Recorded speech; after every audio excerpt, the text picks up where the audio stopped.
পৰ্বতৰ ঢেকীয়া লিহিৰি পতীয়া বতাহত যেনেকৈ হালে ঢোলৰে চাপৰত তোৰে লাগি কঁকাল দুচেও তিনি চেওকৈ ভাগে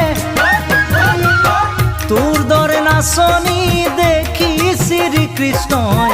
বাঁহী বজাইছিলে চাগে মোৰ মইনা ঐ বাঁহী বজাইছিলে চাগে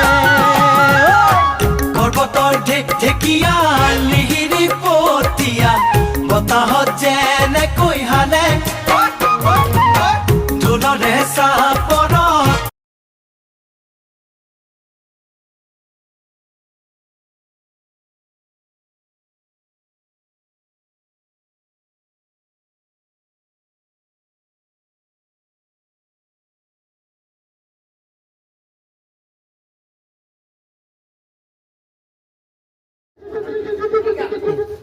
দুগিগা